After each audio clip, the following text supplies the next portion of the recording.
Selamat malam teman-teman semuanya. Selamat datang pada podcast Pelajar Lelah. Walaupun kita pelajar lelah, tapi kita tidak akan pernah lelah untuk mempelajari biologi. Untuk kesempatan pada malam hari ini, kita akan berbincang-bincang nih seputar sindrom Cri-du-Chat. Nah, aka tangisan kucing. Nah, apa saja sih yang harus kita ketahui tentang tangisan kucing ini atau biasanya disebut Cri-du-Chat, dan apa aja yang harus kita ulik untuk mengenal sindrom ini secara lanjut? Mari kita simak bersama-sama podcast yang akan dimulai dalam 3, 2, 1. Untuk pertama saya akan mempersilahkan teman saya yaitu Aufa karena sindrom Cri-du-Chat ini itu ada background-nya. Nah, apa sih ini background-nya? Bapak Aufa bisa dijelaskan? Oke, terima kasih banyak Rara. Benar banget ya. Sindrom Cri-du-Chat ini tuh ada background-nya udah pasti ya. Karena setiap hal yang setiap hal itu pasti ada masa lalunya. Ya sekarang kita mempelajari masa lalunya Cri-du-Chat ini. Jadi sindrom ini tuh sebenarnya baru dideskripsikan pada tahun 1963 ya. Nah, sindrom Cri-du-Chat itu apa sih? Nah, sindrom Cri-du-Chat ini tuh adalah sindrom yang sebenarnya langka, dan bisa didiagnosiskan itu pada bayi yang baru lahir biasanya. Kenapa? Gara-gara kan Cri-du-Chat itu adalah dari bahasa Perancis, yang artinya itu tangisan kucing. Jadi ketika bayi itu lahir, tangisannya terdengar kayak kucing banget gitu, bernada tinggi. Itu karena mungkin gara-gara ada suatu gejalanya ya, nanti bakal dibahas nanti di podcast berikutnya. Podcast selanjutnya. Pokoknya podcast ini. Pokoknya kelainan ini apa? Penyakit ini, sindrom ini itu terjadi karena adanya kelainan genetik ya, terutama pada saat proses reproduksinya gitu. Gitu, Ra.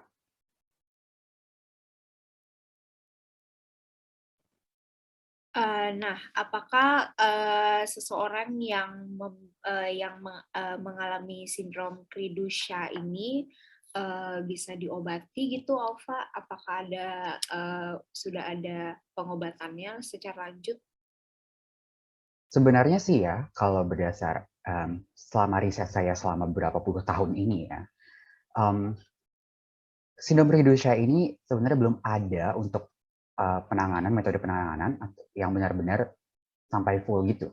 Jadi cuma ada beberapa hal yang bisa dilakukan untuk meminimalisir dampak dari sindrom Cri-du-Chat ini.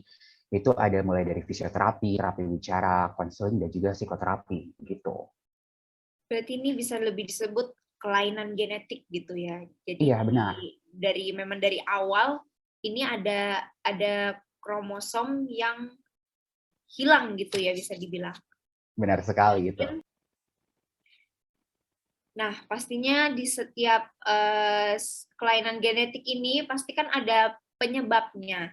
Nah, boleh dijelaskan penyebabnya ini apa sih yang menjadi penyebab utamanya selain yang udah kita lihat di internet ini? Mungkin bisa diperjelas lagi dengan teman-teman saya. Jadi sindrom ini tuh terjadi karena hilangnya bagian dari kromosom 5. Di mana kromosom 5 ini tuh sangat berpengaruh terhadap pertumbuhan dan perkembangan. Makanya orang yang mengalami sindrom ini tuh cenderung memiliki otak yang kecil sehingga tengkorak kepalanya juga ikut mengecil. Berarti ini kehilangan ya, maksudnya bukan ada kerusakan pada kromosom 5 atau patahan dari kromosom ini atau gimana?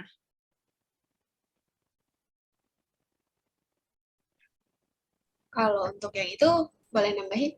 Ya boleh, silakan teman saya Sarah. Oke, jadi ini itu ada beberapa. Kalau berdasarkan riset saya, ini ada penyebabnya itu ada 2. Nah, yang lebih saya dalami itu, kalau CDC itu terjadi karena translokasi resiprok.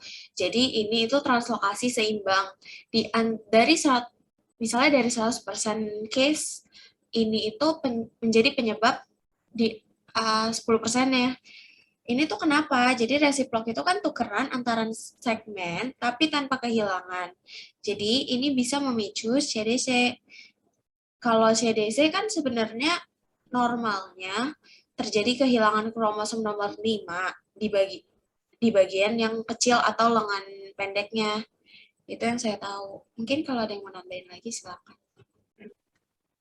Ya, kalau menurut saya sih benar ya, karena kalau untuk em, pada delesi itu lebih ke kerusakan yang menyebabkan itu kehilangan janin. Jadi kalau misalnya kromosomnya patah, menurut saya janinnya langsung hilang gitu. Yang itu yang berdasarkan yang saya baca. Mungkin nggak Izin sih mau karena nambahin. dengan Oh iya. Silakan Nur, teman saya Farah, dan dilanjutkan oleh Aufa nantinya. Ya boleh nambahin dikit. Jadi kan tadi tuh dijelasin sama Sarah ya adanya translokasi ya. Jadi kan pada saat translokasi itu kan ada penyusunan ulang ya. Namun pada beberapa saat nih ada namanya dia itu hilang. Nah hilangnya itu pada saat proses. Nah jadi pada bagian hilang itu ada dalisinya itu ada yang patah. Jadi makanya itu terjadi gejala-gejala yang nantinya akan terjadi menyebabkan dari si CDC ini. Berarti ini ada campuran dari keduanya gitu ya. Jadi ada campuran dari delesi dan translokasi.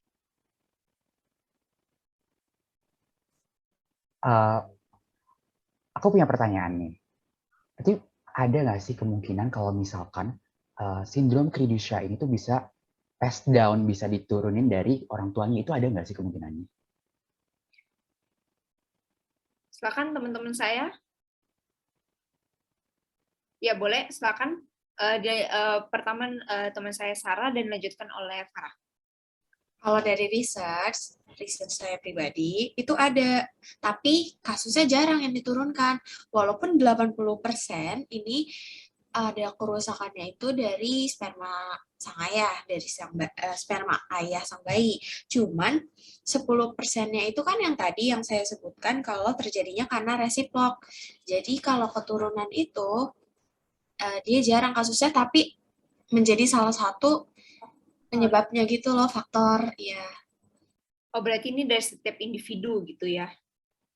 Hanya Nah, kalau misalnya, itu pun kalau misalnya keturunan pun itu mungkin dari nenek moyangnya atau seperti itu.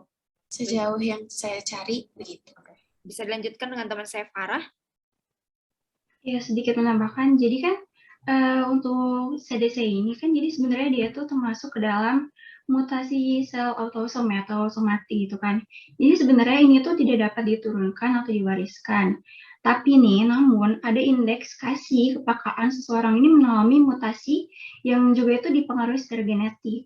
Jadi makanya setelah saya cari lebih jauh lagi nih dari peneliti terdahulu, jadi sekitar 90%-nya itu kasus ini itu terjadi karena memang dari asal sendiri itu atau dari individunya itu sendiri, bukan dari genetik. Tapi kemungkinan 10%-nya itu memang dari genetiknya. Jadi kayak gitu. Baik. Pasti bayi-bayi yang menderita sindrom Cri du Chat ini, maaf, ini pasti ada dampak-dampaknya pasti ya. Pastinya berbeda dari bayi-bayi normal pada umumnya. Mungkin teman-teman saya bisa menjelaskan apa yang membedakan bayi yang menderita sindrom Cri du Chat ini dengan bayi normal. Apa sih perbedaannya itu? Jadi sindrom apa itu, apa yang membedakan antara bayi normal dan bayi yang menderita Cri du Chat ini? Itu mungkin teman saya ada mau lanjut.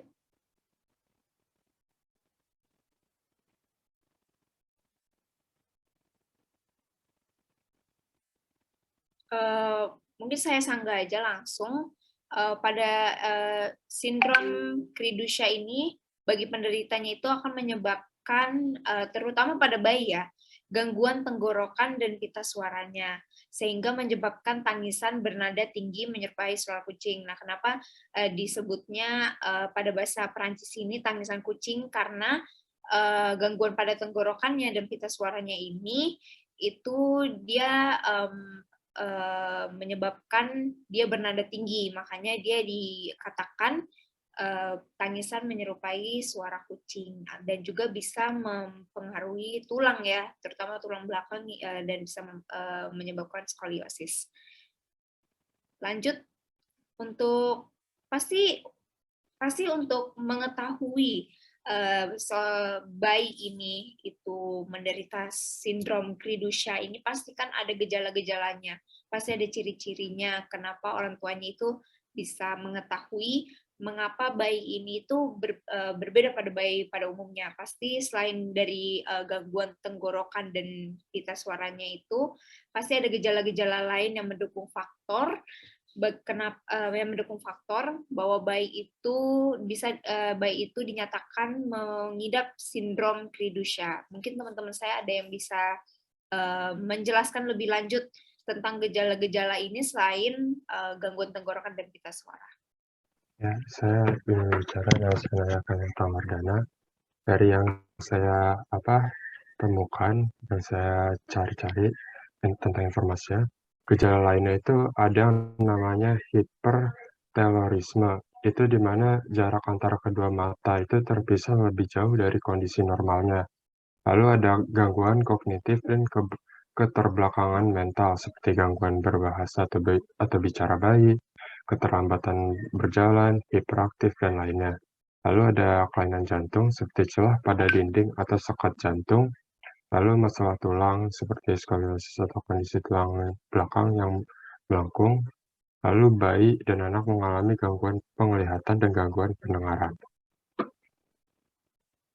Berarti bisa dibilang sindrom ini membutuhkan perhatian khusus bagi orang tuanya agar bayi tersebut itu bisa bertumbuh berkembang untuk selanjutnya begitu ya. Nah, apakah ada gejala-gejala lain yang biasanya umum gitu kita lihat secara langsung bahwa dapat didefinisikan secara langsung bahwa bayi ini menderita sindrom Kridushka? Apakah ada tes yang dapat dilakukan oleh bayi tersebut agar bisa mendapatkan hasil secara langsung apakah dia mengidap sindrom tersebut apa tidak? Ya, silakan teman saya Sarah. Jadi ada salah satu tes untuk mengetahui ada nggak sih hilangnya kromosom atau gangguan kromosom. Itu namanya FISH.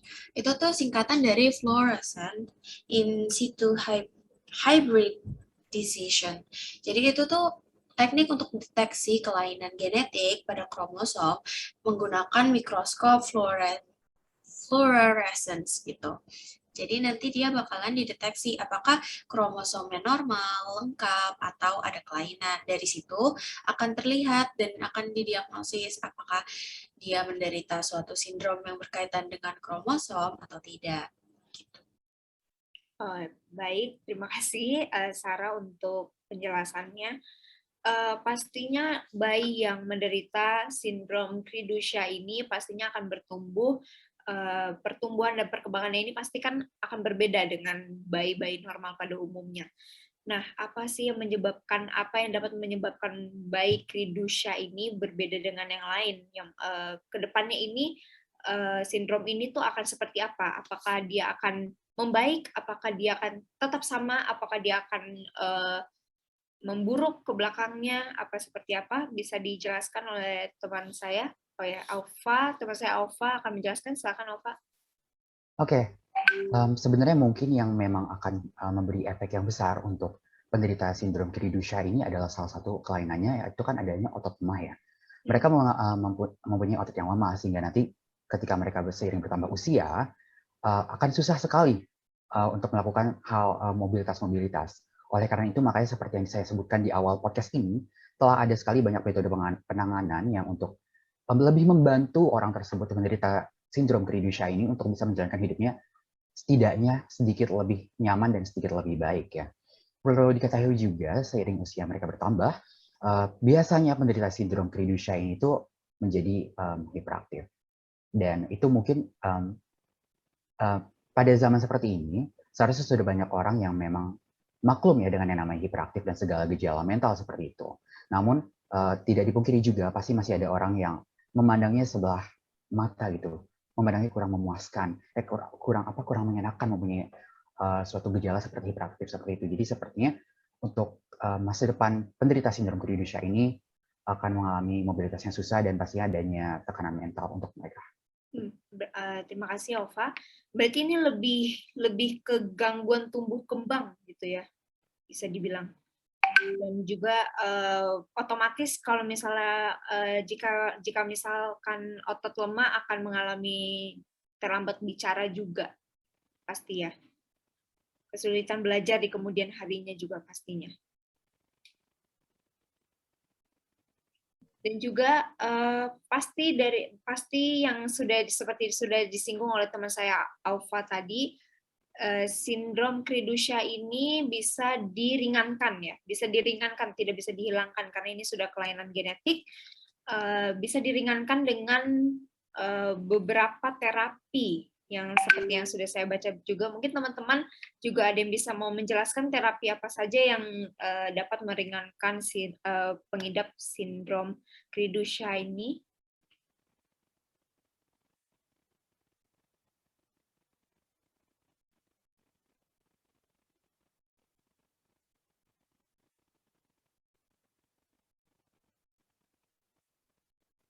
Oke, mungkin saya tambahin aja ya. Saya jawab.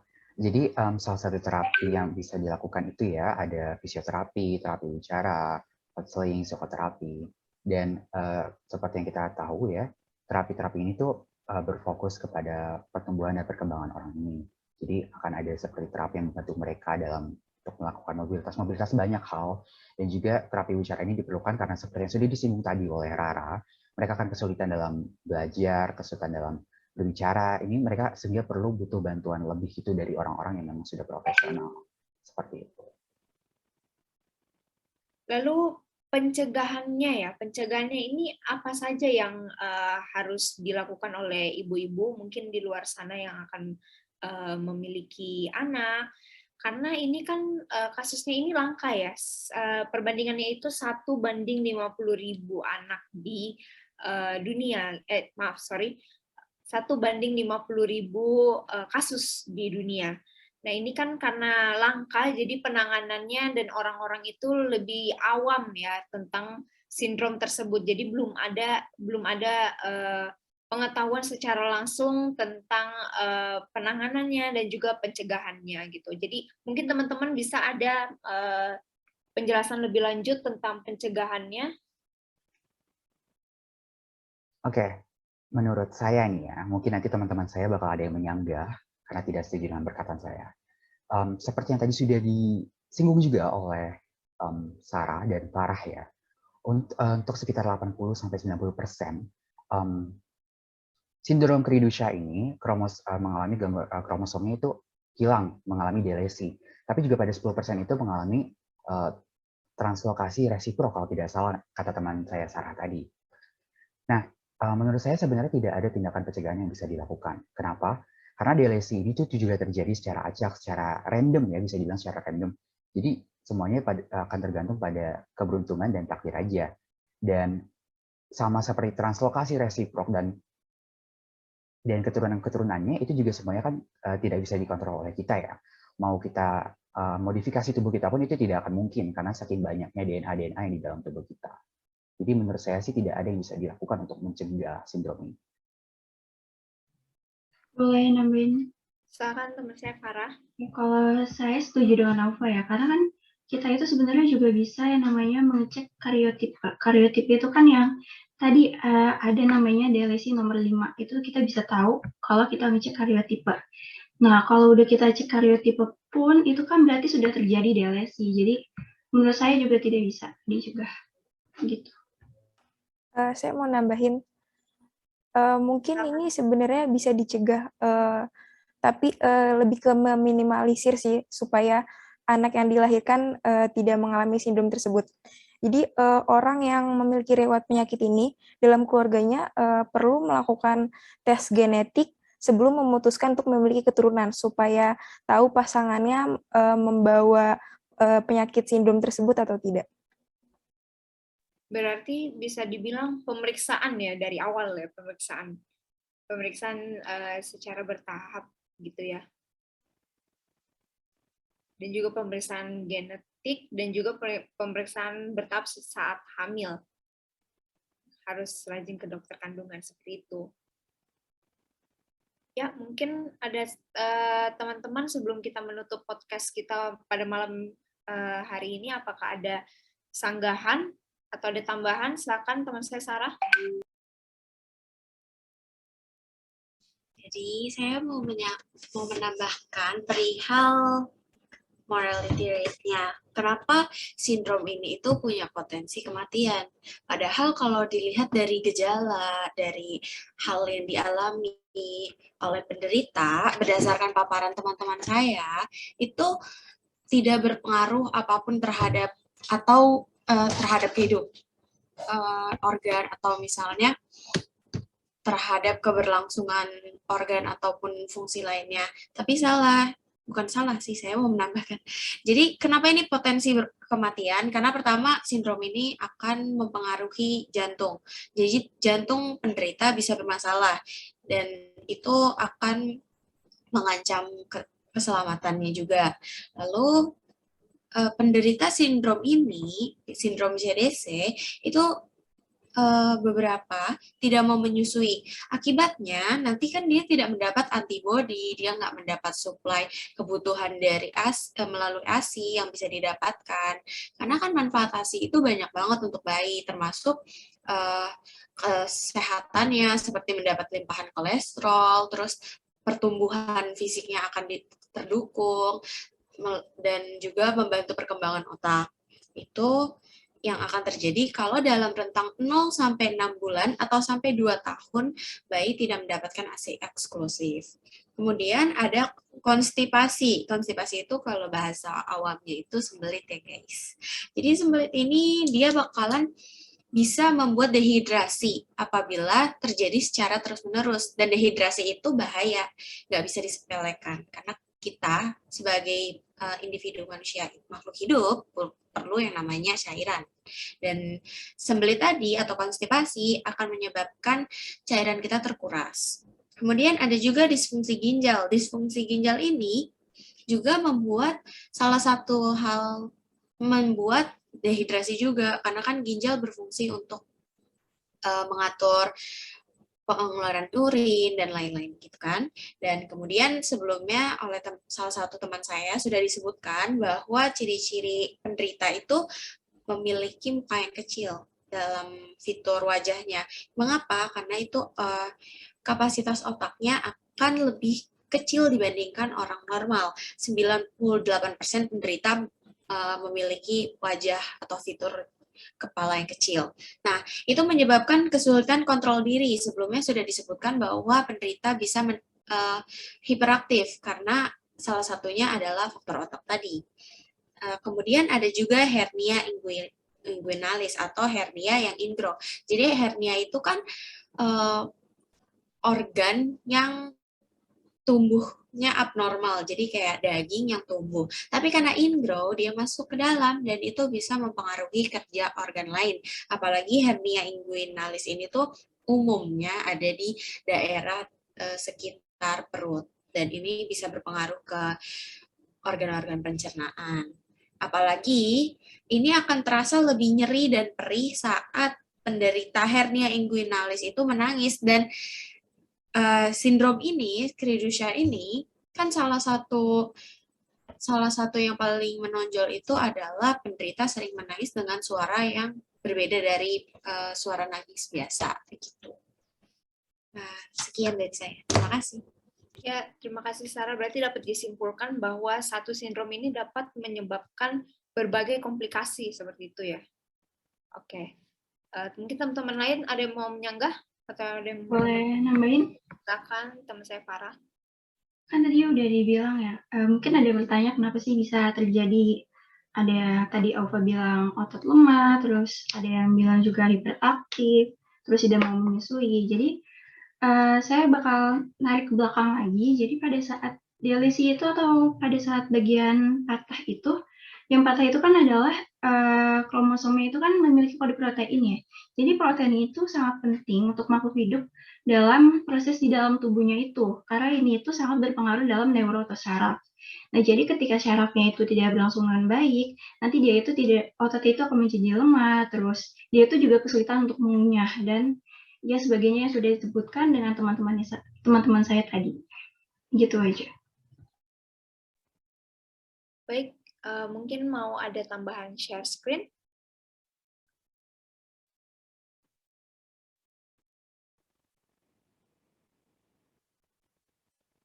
Jadi,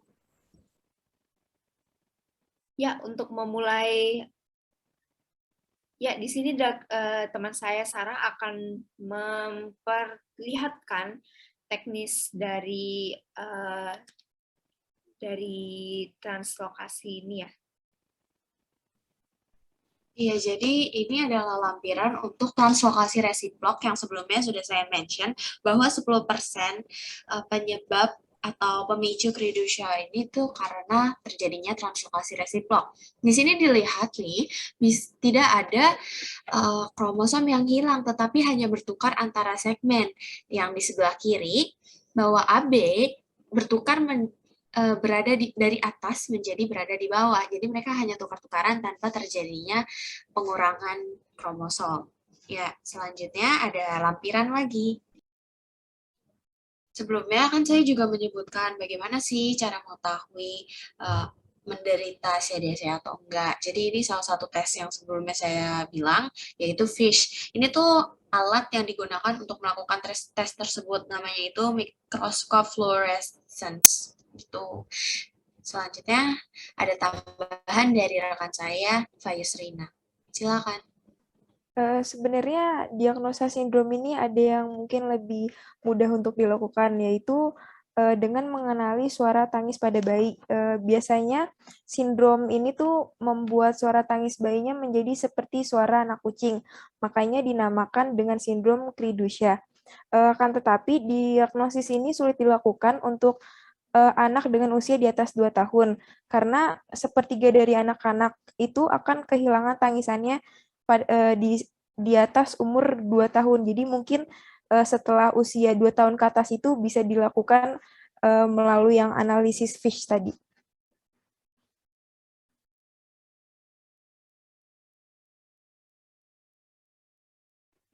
Baik, bisa dilanjutkan mungkin dengan teman saya Farah yang akan menampilkan cuplikan video. Ya, ini bisa dilihat. Sumber yang besar yang I nampak ialah TV. TV. Dia sangat terpengaruh. Dia cepat mudah terpengaruh. Jadi setiap karakter yang dia tengok tu semua dari TV. Rappers macam MKK Click ataupun artis overseas kan. Kalau yang ni semua mostly memang dia akan tengok apa yang Raja Lawak ke. Okay, kalau kita tengok juga dekat skrin sekarang ni, Ya, jadi bisa dilihat itu salah satu contoh pengidapnya. Jadi dia itu dibilang tadi hiperaktif, terus ada kelainan pada bagian wajahnya, terus juga dia itu gampang untuk meniru sesuatu yang dia lihatnya, gitu. Baik, mungkin ada sanggahan dari teman-teman lainnya? Tidak ada? Oke, mungkin sekian dari podcast kami pada malam hari ini. Podcast pada malam hari ini bisa berjalan dengan lancar. Turutnya juga dibantu dengan teman-teman saya, ada Farah, ada Nayaka, Sarah, Nafa, dan juga Aufa. Terima kasih teman-teman sekalian sudah ikut bekerja sama dalam pembuatan podcast untuk malam hari ini. Dan sekiranya pembelajaran yang telah kami lakukan pada malam hari ini dapat berguna untuk kita semua. Sekian dari kami, kurang lebihnya mohon maaf, dan ya selamat malam semuanya. Terima kasih. Terima kasih. Terima kasih semua. Selamat malam. Semuanya. Terima kasih.